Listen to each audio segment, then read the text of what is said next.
God's love message इस YouTube channel के ऊपर इस वक्त जो भी भाई मुझे देख रहा है या जो भी बहन मुझे इस वक्त देख रही है, मैं आप सभी का प्रभु यीशु मसीह के मीठे और मधुर नाम में आप सभी का बहुत बहुत और बहुत स्वागत करता हूं।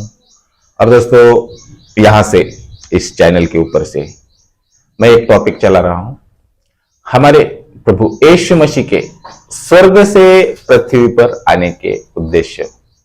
और इसके लगभग 12 सरमन हो गए हैं और ये आज का 13वां सरमन है। और आज का सरमन है कि हमारे प्रभु यीशु मसीह खोए हुए को ढूंढने के लिए स्वर्ग से इस पृथ्वी पर आए। यानी कि लूका की किताब अध्याय 19 और वचन 10 के मुताबिक कि हमारे प्रभु यीशु मसीह खोए हुए को ढूंढने और उनको बचाने के लिए आए। तो इसके ऊपर आज हम बातें जानकर लेने वाले हैं। और दोस्तों, मैं एक बात कहना ही चाहूंगा कि ये जो टॉपिक है और इसके अंदर जितने भी सरमन्स है, लगभग 27 सरमन्स है, इन सब टोटल सरमन्स को एवेंजलिस्ट रवि दिनकर जी इन्होंने तैयार किए हैं। मैं इसके ऊपर स्टडी करता हूं और उन बातों को आपके सामने लेकर के आता हूं ताकि आप अपनी आत्मिक उन्नति करने पाए। तो मैं यही कहना चाहूंगा, यदि आपने मेरे इस YouTube चैनल को सब्सक्राइब नहीं किया है तो आप इस YouTube चैनल को अवश्य सब्सक्राइब करिए। और आपका अगर कोई बाइबल से प्रश्न हो तो इसी YouTube चैनल के डिस्क्रिप्शन में जाइए, वहां पर आपको नंबर मिल जाएंगे। एवेंजलिस्ट रवि दिनकर जी और मैं बंडो कामले, आपको दोनों के भी नंबर वहां पर मिल जाएंगे। यदि आपका कोई बाइबल से कोई प्रश्न हो तो आप प्रश्न भी पूछ सकते हैं ताकि आप अपनी आत्मिक उन्नति करने पाए और आपको उत्तर देने का पूरा 100% प्रयास किया जाएगा। या तो जो आप मुझे लाइव देख रहे हैं, अपना YouTube पर देख रहे हैं, तो कमेंट बॉक्स के अंदर आप अपना नंबर डाल सकते हैं, या वीडियो आपको अच्छी लगती है तो आप अपना कमेंट अवश्य करिए ताकि ये बातें आगे चलते रहे। तो चलिए फिर आज के मेन टॉपिक की तरफ चलते हैं। आज का विषय है सरमन है कि हमारे प्रिय प्रभु यीशु मसीह खोए हुए को ढूंढने और उनको बचाने के लिए आए। और ये वचन लिखा है लूका की किताब अध्याय 19 और वचन 10 के अंदर। तो इस वचन से आज हम जानेंगे, समझेंगे और प्रभु इस वचन के द्वारा हमसे हमारे दिल से बातें करें और हम क्या करें, हमारी आत्मिक उन्नति करने पाए। ठीक है, अब चलते हैं आगे। देखिए, मानव जाति परमेश्वर के घर से, पूरी समस्त मानव जाति परमेश्वर के घर से, सत्य के क्षेत्र से, पवित्रता के मार्ग से, आनंद के स्रोतों से अपना पूरी तरह मार्ग खो चुकी थी। जी हां, और वह भटक रहा था। कौन भटक रहा था? अंधा और दुखी, वर्जित तरीके से। वह अधर्म और पापों के अंधकार में पहाड़ों पर ठोकर खा रहा था और मनुष्य का पुत्र इस भटकी हुई और खोई हुई जाति को ढूंढने आया कि उसे फिर ले आए और बुद्धि, धार्मिकता और परमेश्वर में उनके निज भाग में उसे फेर दे। इस अवसर पर उन्होंने जो कार्रवाई की उसे समझने के लिए यह महान और सबसे उपयोगी उपदेश अपने आप में काफी है। यह उस आचरण के औचित्य को शामिल करता है जो उस समय के अच्छे लोगों के लिए इतना अस्पष्ट लग रहा था जब प्रभु यीशु मसीह इस जगत में आए थे शरीर रूप में। अब आपके मन में प्रश्न आया हुआ होगा कि खोए हुए का मतलब क्या होता है। तो खोए हुए का मतलब आपको अगर जानना है तो खोए हुए का मतलब है परमेश्वर से दूर हो जाना। और ये बात अगर आपको जाननी पड़नी है तो लूका की किताब अध्याय 15 वचन 4 से लेकर 10 तक आप पढ़ सकते हैं और आप जान सकते हैं। या कि यूहन्ना की किताब अध्याय 3 और वचन 16, आप इसको भी पढ़िए, आपको ये बात पता चल जाएगी। लेकिन यहां पर ध्यान देने वाली एक बात है, जरा इसको अब हम देखेंगे कि खोए हुए वे लोग हैं जिन्हें जगत की उत्पत्ति से पहले परमेश्वर ने अपने लिए चुन लिया था। अगर ये बात आपको पढ़नी है तो इफिसियों की पत्र अध्याय 1 और वचन 4 पढ़िए, आपको ये बात पढ़ने के लिए मिल जाएगी। और जिन्होंने अभी तक अपना मन नहीं फिराया था। तो मन कैसे फिराना था?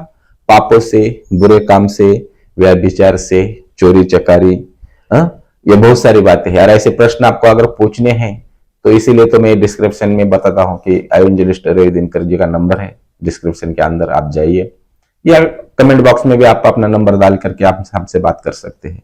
तो ये बातें आपको आगे सीखने के लिए, समझने के लिए मिलती रहेगी। तो यहां पर एक शब्द हम पढ़ रहे हैं कि खोए। खोए का मतलब होता है लॉस्ट इंग्लिश में, और यूनानी में इसको अपोनियम इस्तेमाल किया जाता है। इसके निम्न 8 अर्थ है। तो इन 8 अर्थों को अगर हम जान लेंगे तो बहुत कुछ बातें और हमारी समझ में आ जाएगी। खोए हुए का मतलब होता है पूरी तरह से नष्ट होना, नष्ट होने के लिए, पूरी तरह से नष्ट होना या नष्ट होने के लिए दूर हो जाना। और ये बात अगर आपको पढ़नी है तो मत्ती की किताब अध्याय 10 और वचन 28 आप पढ़ सकते हैं, या मरकुस की किताब अध्याय 1 वचन 24 आप पढ़कर देख सकते हैं, या मरकुस की किताब अध्याय 9 और वचन 22 आप इसको भी पढ़िए। ये भी बात आपको वहां पर पढ़ने के लिए मिल जाएगी। और दूसरी बात यहां मिलती है कि इनाम, एक इनाम खोने का, खोए हुए का मतलब क्या होगा कि एक इनाम खो जाना, खोने का मतलब भी हो सकता है। तो वो बात अगर आपको पढ़नी है तो मत्ती की किताब अध्याय 10 और वचन 42 आप पढ़िए कि कौन सा इनाम ये व्यक्ति खो सकता है। और तीसरी बात की भेड़ के खो जाने के बारे में, भेड़ के खो जाने के बारे में अगर बात पढ़नी है तो आपको लूका की किताब अध्याय 15 और वचन 4 आप पढ़िए, वहां पर आपको यह बात पढ़ने के लिए मिल जाएगी। या चौथी बात होती है कि स्वयं को खोने के बारे में या कल्याण की हानि।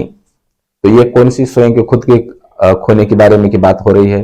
तो लूका की किताब अध्याय 9 और वचन 25 आप पढ़िए, आपको यहाँ पर यह बात पढ़ने के लिए मिल जाएगी। और पांचवी बात यहाँ पर मिलती है कि अनंत जीवन के नुकसान का यूहन्ना, अनंत जीवन के नुकसान का। तो अनंत जीवन का हमारा कौन सा नुकसान है? तो आपको अगर पढ़ना है तो यूहन्ना की किताब अध्याय 3 और वचन 16 आप पढ़िए, आपको यह बात यहाँ पर मिल जाएगी। या यूहन्ना की किताब अध्याय 17 और वचन 12 इसको भी आप पढ़िए, यह बात आपको यहाँ पर पढ़ने के लिए मिल जाएगी।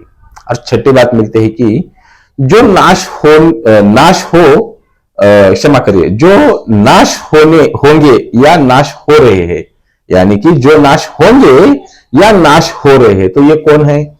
इसके बारे में आपको, और कैसे हो रहे हैं इसके बारे में आपको देखिए दूसरा कुरिन्थी अध्याय 4 और वचन 3 के अंदर आप ये बात आप पढ़ सकते हैं। और सातवीं बात खो जाना, जैसे लूका 15:4 में खो गया है, जो खोने की बात हो लिखी है वहां पर। चरवाहे और झुंड के बीच के, चरवाहे और झुंड के बीच के संबंध से, आत्मिक अभाव और परमेश्वर से अलगाव से। तो ये कैसे? तो मत्ती की किताब अध्याय 10 और वचन 6 आप पढ़िए, आपको ये बात यहां पर पढ़ने के लिए मिल जाएगी। अब चलते हैं खोया हुआ शब्द। खोया हुआ शब्द बाइबल और मसीहत में उन लोगों को संदर्भित करने के लिए उपयोग किया जाता है जिन्होंने अभी तक प्रभु यीशु मसीह में अनंत जीवन नहीं पाया। तो ये खोया हुआ शब्द बाइबल के अंदर या मसीहत के अंदर इसका इस्तेमाल किया जाता है। और इसके भी अंदर और ये बात आपको अगर पढ़नी है तो लूका की किताब अध्याय 19 और वचन 10, इससे ही जब हम बातें जान रहे हैं, ये वचन आप पढ़िए वापस फिर से, आपको ये बात पढ़ने के लिए मिल जाएगी कि मनुष्य का पुत्र खोए हुए को ढूंढने और उनका उद्धार करने के लिए आया है। तो इसमें के अंदर भी लगभग 10 बातें हमें मिलती है कि दूसरी, तो वो 10 बातें और क्या क्या हो सकती है इसको जरा भी हम देख लेते हैं। देखिए, प्रभु यीशु ने कहा प्रभु यीशु ने कहा क्योंकि मनुष्य का पुत्र खोए हुए को ढूंढने और उनका उद्धार करने आया है। तो इसके अंदर जो 10 बातें मिलती है उसको जरा भी हम देख लेते हैं। तो पहली बात यह मिलती है कि जो लोग आत्मिक रूप से खोए हैं, जो लोग आत्मिक रूप से खोए हुए हैं, वे परमेश्वर से अलग हो गए हैं और उनके पास वापस आने का रास्ता खोजने में असमर्थ है। तो ये बात यहां पर हमको देखने के लिए मिलती है। और दूसरी बात मिलती है कि खो जाने का अर्थ यानी भटक जाना और वापस जाने का रास्ता खोजने के लिए असहाय होना। तो इनके लिए प्रभु यीशु मसीह इस जगत में आए, शरीर रूप धारण करके स्वर्ग से इस पृथ्वी पर आए हुए हैं। और तीसरी बात, एक यात्री खो सकता है, एक यात्री खो सकता है जब वो गलत रास्ता अपनाता है और यह नहीं जानता कि सही रास्ते पर कैसे लौटना है। तो ऐसों की सहायता करने के लिए हमारे प्रभु यीशु मसीह स्वर्ग से इस पृथ्वी पर आए। और चौथी बात, एक बच्चा खो सकता है जब वह अपने माता पिता से बहुत दूर भटकता है और यह नहीं जानता कि वे कहां हैं। और पांचवी बात, इस तरह मनुष्य आत्मिक रूप से खो गया है क्योंकि हम परमेश्वर से भटक गए हैं और हम नहीं जानते कि उसे फिर से कैसे खोया जाए। तो इसके लिए हमारे प्रभु यीशु मसीह खोए हुए को ढूंढने के लिए स्वर्ग से इस पृथ्वी पर आए। और सातवीं बात यहां पर मिलती है कि बाइबल मनुष्य की तुलना भेड़ से करती है। बाइबल मनुष्य की तुलना भेड़ से करती है। और भजन, अगर इसको पढ़ना है तो भजन संहिता की किताब अध्याय 23 आप पढ़िए, या यूहन्ना की किताब अध्याय 10 वचन 11 से लेकर 14 तक आप पढ़िए। ये बात आपको पढ़ने के लिए मिल जाएगी।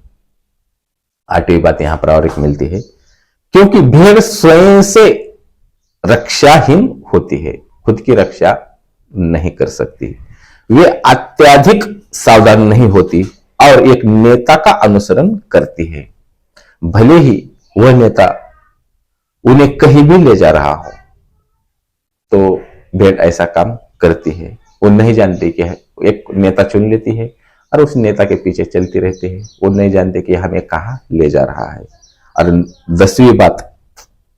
नौवीं बात, भेड़ को जीवित रहने के लिए एक अच्छे चरवाहे की आवश्यकता होती है।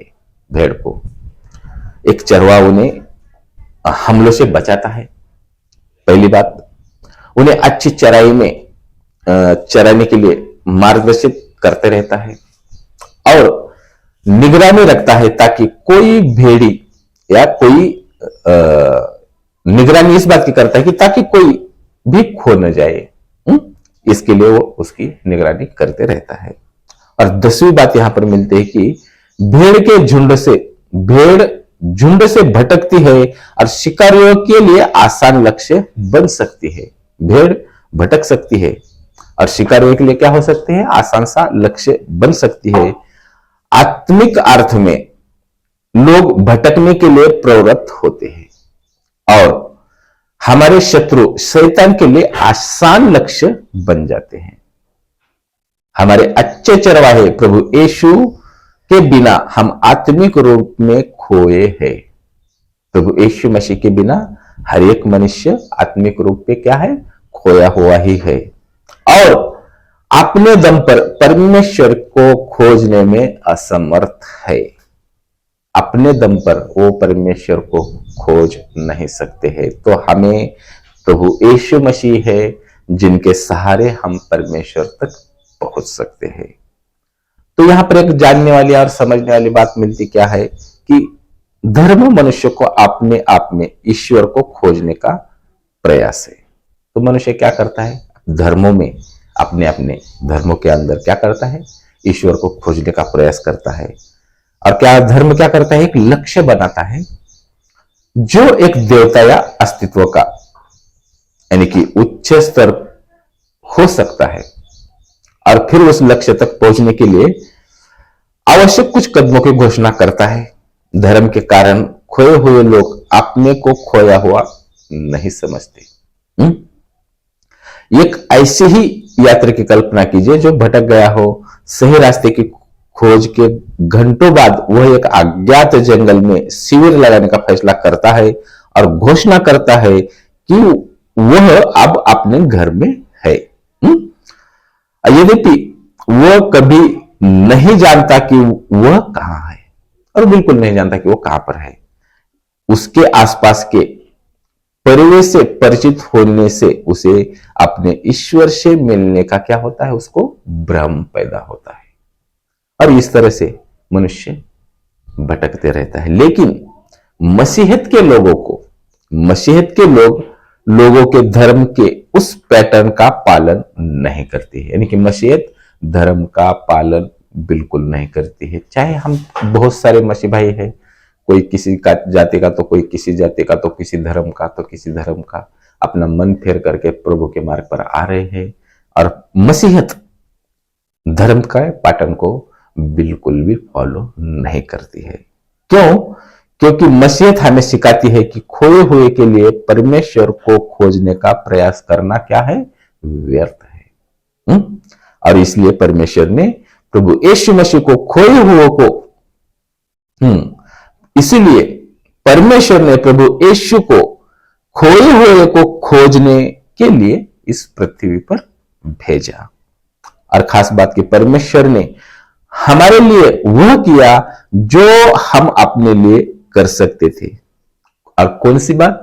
रोमियो की किताब अध्याय 5 और वचन 8 आप पढ़ के देख लीजिए। क्योंकि जब हमें पता ही नहीं चलता कि हम खोए हैं, तब भी वह हमारी दशा जानता है, हमारा परमेश्वर।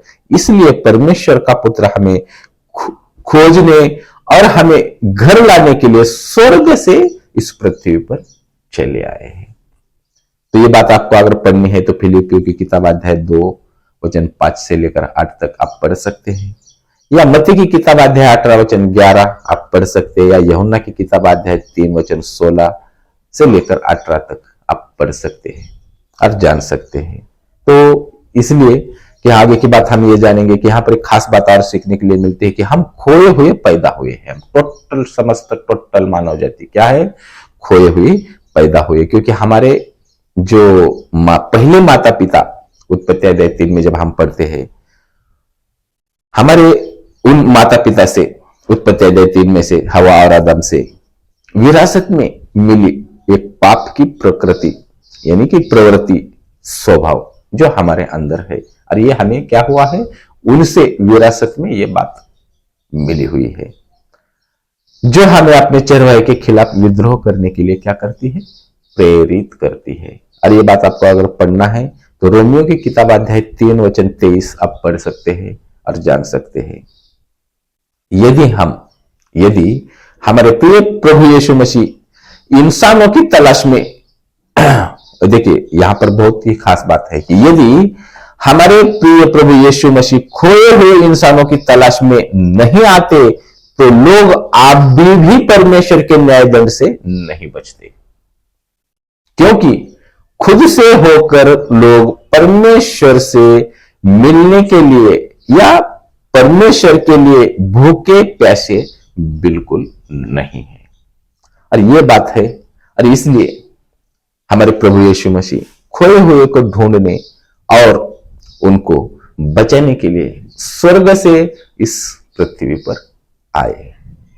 तो मैं यही कहना चाहूंगा, प्रेमी परमेश्वर इस प्रेम संदेश के द्वारा हम सभी को बहुत बहुत और बहुत आशीष दे। आमीन। तो दोस्तों, मेरे प्यारे भाइयों, मेरे प्रिय बहनों, मैं यही कहना चाहूंगा, यदि बाइबल से आपका कोई प्रश्न हो, ये जो अभी सरमन हमने देखा, इससे आपका कोई प्रश्न हो, कोई बात समझ में नहीं आ रही हो, तो आप हमसे कॉल कर सकते हैं। इसी मोबाइल के यूट्यूब चैनल के डिस्क्रिप्शन में आप जाइए। डिस्क्रिप्शन में जाने के बाद वहां पर आपको एवेंजलिस्ट रवि दिनकर जी इनका नंबर मिलेगा, मैं बंडू कामले मेरा नंबर मिलेगा, या आप कमेंट बॉक्स में भी अपना नंबर डाल करके आप आपसे बात करने के लिए जो भी आपको लिखना है आप लिख सकते हैं। और ये वीडियो अच्छी लगती है तो इसको लाइक करिए, शेयर करिए, ताकि और भी हमारे भाई बहन अपनी आत्मिक उन्नति करने पाए और अपना ये मन फेर कर परमेश्वर के मार्ग पर चलने के लिए तैयार होते रहे।